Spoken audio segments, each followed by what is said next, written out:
કચ્છભરમાં સ્થાનિક સ્વરાજ્યની ચૂંટણી માટે આજે શાંતિપૂર્ણ મતદાન પ્રક્રિયા ચાલી રહી છે. પૂર્વ કચ્છના અંજાર તાલુકાના 17 ગામોમાં ગ્રામ પંચાયતની ચૂંટણીને લઈને મતદારોમાં ક્યાંક ઉત્સાહ તો ક્યાંક શુષ્ક માહોલ જોવા મળી રહ્યો છે. અંજાર તાલુકાના 17 ગામોમાં 33 મતદાન મથકો પર સવારથી મતદાન શરૂ થયું હતું. ખાસ કરીને રત્નાલ જેવા સમૃદ્ધ અને મોટા ગામમાં સુકાનીઓની વરણી માટે મતદારોમાં ખાસો ઉત્સાહ જોવા મળ્યો હતો. કેટલાક ગામોમાં સવારથી જ મતદારો સ્વયંભૂ મતદાન માટે ઉમટ્યા હતા, તો કેટલાક ગામોમાં ઉમેદવારોને મતદાન મથક સુધી લઈ જવા ખાસી જહેમત ઉઠાવવી પડી હતી.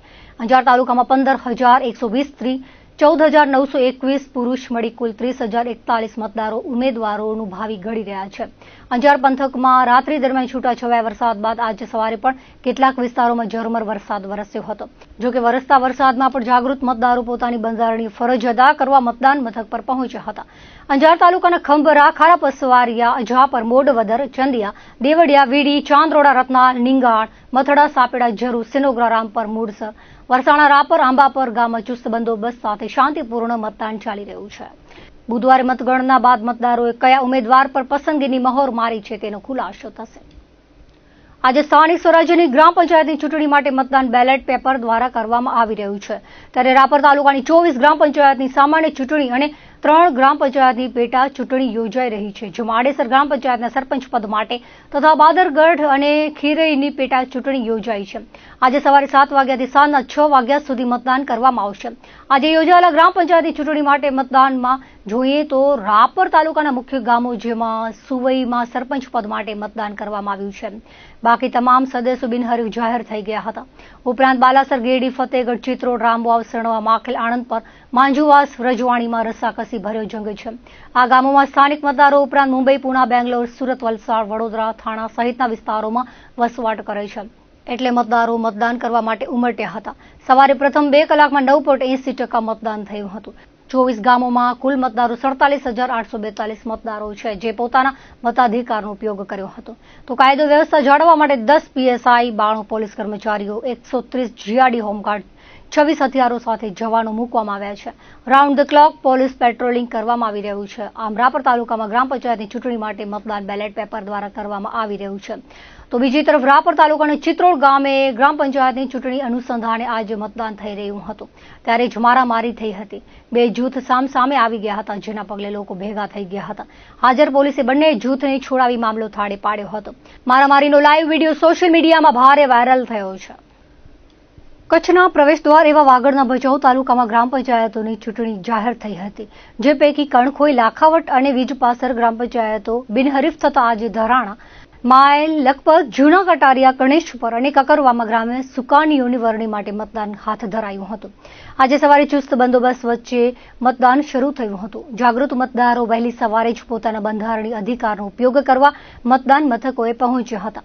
સરપંચ પદ અને સભ્યપદના ઉમેદવારો અને તેમના સમર્થકો મતદારોને વહેલું મતદાન કરી લેવા આગ્રહ કરતા નજરે ચડ્યા હતા. ભચાઉ પંથકમાં ઔદ્યોગિક વિકાસ થયા બાદ ગ્રામ પંચાયતના સુકાનીઓનું કદ વધ્યું છે. ત્યારે ભચાઉ તાલુકાના જૂના કટારિયા, ધરાણામાં હાઈ પ્રોફાઇલ ચૂંટણી જંગ જોવા મળી રહ્યો છે. કકરવામાં 2 વકીલ પરિવારો, માયમાં નિવૃત્ત RFO સહિતના દિગ્ગજ ઉમેદવારો ચૂંટણી જંગ લડી રહ્યા છે. વાગડ પંથકમાં જ ગામોમાં ચૂંટણી છે, તે ગામોના મુંબઈ વસતા મતદારો પર ગ્રામ પંચાયતની ચૂંટણીમાં મતદાન કરવા માદરે વતન પહોંચી આવ્યા છે. વહેલી સવારથી જ મતદાન મથકો પર વરસાદી માહોલ વચ્ચે મતદારો ઉમટી પડ્યા હતા.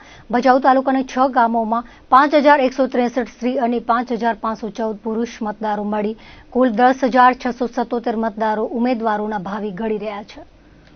ભુજ શહેરમાં પ્રિન્સ રેસિડેન્સીથી હિલ ગાર્ડન જતા રોડ પર એજન્ટા હોટલની સામે ગમખ્વાર અકસ્માત સર્જાયો હતો, જેમાં સ્કોર્પિયો કારના ચાલકે રોંગ સાઈડમાં આવી એક્ટિવાને ટક્કર મારી હતી. આ અકસ્માતમાં ભુજના મહાવીરનગરમાં રહેતા મનોજગીરી ચમનગર ગુસાઈ નામના યુવાનનું મોત થયું હતું. યુવાનના મોતથી પરિવારમાં અરેરાટી ફેલાઈ ગઈ હતી. પશ્ચિમ કચ્છ જિલ્લામાં દારૂની વધી હોવાની ચર્ચાઓ વચ્ચે ફરી એક વખત SMCની ટીમે દરોડો પાડી લાખોનો દારૂ ઝડપી પાડ્યો છે. ભુજ તાલુકાના માનકુવા પોલીસ સ્ટેશનની હદમાં આવતા કેરા ગામે આજે સવારે કટિંગ ચાલુ હતું, ત્યારે SMCએ દરોડો પાડી દારૂ પકડ્યો હતો. એક તરફ આજે ગ્રામ્ય વિસ્તારોમાં ચૂંટણીનો માહોલ છે. સૌ કોઈ પોતાના ગ્રામે સુકાનીને પસંદ કરવા માટે મતદાન કરી રહ્યા છે. તે પહેલા કેરા ગામે આજે સવારે દારૂની મોટી ખેપ ઉતરી હતી. દારૂનું ખુલ્લા મેદાનમાં કટિંગ કરવામાં આવી રહ્યું હતું, ત્યારે જ પોલીસ પહોંચી અને દારૂ ઝડપી પાડ્યો હતો. વિવિધ ગ્રામ્ય મતદાન મથકોમાં રાતથી ચૂંટણીને લઈને પોલીસ બંદોબસ્ત હોવા છતાં કેરા પાસે દારૂના કટિંગની સ્થાનિક પોલીસને બાતમી ન મળી તે ચર્ચાનો સવાલ છે. સ્થળ પરથી એક ટ્રક, સ્કોર્પિયો, આઈસર ટેમ્પો તેમજ 800 પેટી દારૂ કબજે કરાયો હોવાની માહિતી પ્રાપ્ત થઈ છે. આ સાથે 13 જેટલા મજૂરોને પણ ઝડપી લેવામાં આવ્યા હતા. જો કે બુટલેગર હાજર મળી આવ્યો નથી. ભુજ ભીમાસર 6 લેન રોડનું નિર્માણ કરનાર ઠેકેદાર કંપની વિવિધ મામલે શરૂઆતથી જ વિવાદમાં રહી છે. દરમિયાન જ ખનીજ ચોરીને લઈને પણ આ કંપની ઉપરા છાપરી ખુલ્લેઆમ ખનીજ ચોરીને અંજામ આપતી રહી હોવાની સ્થિતિ સર્જાઈ છે. નેશનલ હાઈવે બનાવવાના નામે આ કંપની દ્વારા કરોડોની ખનીજ ચોરીને અંજામ આપવામાં આવતું રહે છે. આ કંપનીને વધુ એક વખત 1 કરોડની ખનીજ ચોરીના દંડની નોટિસ તંત્ર દ્વારા ફટકારવામાં આવી છે. પશ્ચિમ કચ્છ ખાણ ખનીજ વિભાગ દ્વારા આ નોટિસ ફટકારવાની કાર્યવાહી કરવામાં આવી છે. કચ્છમાં છેલ્લા 2 વર્ષથી જીઆર ઇન્ફ્રાસ્ટ્રક્ચર કંપની ભુજથી ભીમાસર નેશનલ હાઈવેનું કામ કરી રહી છે. આ પહેલા પણ કંપની દ્વારા કરોડોની રેતી ચોરી કરવામાં આવી હોવાની ઘટના સપાટી પર આવી હતી. તે વખતે પૂર્વ કચ્છ ખાણ ખનીજ વિભાગ દ્વારા નોટિસ ફટકારવામાં આવી હતી અને રિકવરી પણ કરવામાં આવી હતી. જોકે તે વખતે પણ ખનીજ ચોરી મોટા પ્રમાણમાં થતી હતી, પણ દંડ નામ પૂરતો જ વસૂલાયો હોવાની વાત ચર્ચાઈ હતી. બીજી તરફ આ બાબતે પશ્ચિમ કચ્છ ખાણ ખનીજ વિભાગના ઇન્ચાર્જ સિનિયર ભૂસ્તર શાસ્ત્રીએ કહ્યું હતું કે જીઆર ઇન્ફ્રા કંપની મંજૂરીથી વધુ પ્રમાણમાં ખનીજ ઉત્ખનન કરતી હોવાની વિગતો મળતા તપાસ કરાઈ હતી અને તે બાદ જ નોટિસ આપવામાં આવી છે. નોટિસનો જવાબ આવેથી આગળની ધોરણસરની કાર્યવાહી હાથ ધરવામાં આવશે. ત્યારે હવે જોવાનું એ રહ્યું કે આ વખતે આ કંપનીને તગડો અને ધાક બેસાડતો આર્થિક દંડ ફટકારવામાં આવે છે કે પછી નામ પૂરતી જ કાર્યવાહી થાય છે. પશ્ચિમ કચ્છ ખાણ ખનીજ વિભાગ દ્વારા માંડવી તાલુકામાં બાતમીના આધારે કાર્યવાહી કરાઈ હતી અને બોક્સાઇટ ચોરીનો પર્દાફાશ કર્યો હતો. બોક્સાઇટ ચોરો માંડવીમાં બેરોકટોક ચોરીને ધમધમાવી રહ્યા હોવાની સ્થિતિ સામે આવી છે. માંડવી તાલુકાના નાગેજરામાં ફરિયાદના આધારે તપાસ કરતા બોક્સાઇટ ચોરી પકડાઈ હતી. સ્થળ પરથી લોડર અને ડમ્પર કબજે કરવામાં આવ્યા છે. જ્યાં ખોદકામ ચાલતું હતું તે સ્થળ પરથી મશીન અને ડમ્પર મળી આવ્યા હતા. ચાલકો પાસે કોઈ આધાર પુરાવા મળી આવ્યા ન હતા. ખનીજ ટીમ દ્વારા માપણી સેટ તૈયાર કરવાની તથા સર્વેની કામગીરી હાથ ધરવામાં આવી છે.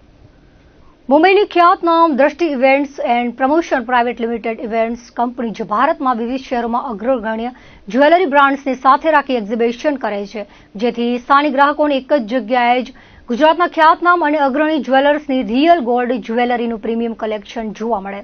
પ્રથમ વર્ષે અપ્રતિમ સફળતા મળ્યા બાદ કચ્છમાં સતત બીજા વર્ષે multi brands જ્વેલરીનું exhibition ગાંધીધામની hotel Radisson ખાતે માત્ર 3 દિવસ 20, 21, 22 જૂનના યોજાયું હતું. આ એક્ઝિબિશન સેલમાં ભારતની ખ્યાતનામ બ્રાન્ડ્સની પ્રીમિયમ જ્વેલરીનું એક્સક્લુઝિવ કલેક્શન કચ્છીઓને એક જ જગ્યાએ જોવા મળ્યું હતું. ભારતના 15 શહેરોમાં અત્યાર સુધી 325થી વધુ એક્ઝિબિશન યોજનાર માત્ર દ્રષ્ટિ ઇવેન્ટ્સ દ્વારા જ કચ્છમાં પણ આયોજન કરવામાં આવ્યું છે. હોટલ રેડિસન ખાતે પ્રારંભ થયેલા એક્ઝિબિશનમાં 5000 કરતાં પણ વધુ ડિઝાઇન્સ જોવા મળી છે.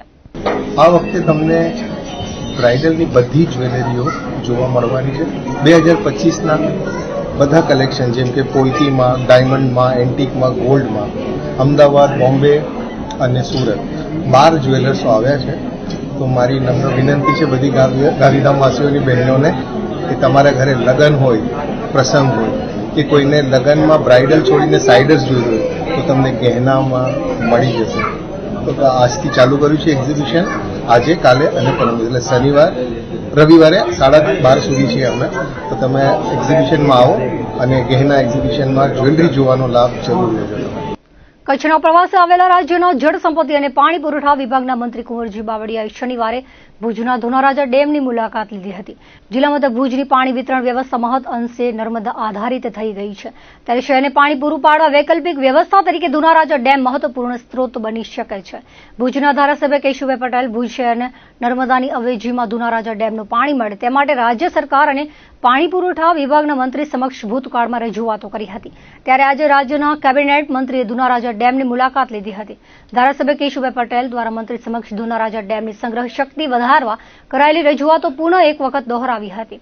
આ ઉપરાંત મંત્રીએ કચ્છને નર્મદાનું પાણી પહોંચાડતી મહત્વની નોર્ધન લિંક 2, જદુરા અને ઉખડમોરા ખાતે હાલ પ્રગતિમાં કામોની મુલાકાત લઈ ઉપસ્થિત સંબંધિત અધિકારીઓ પાસેથી વિગતો મેળવી હતી.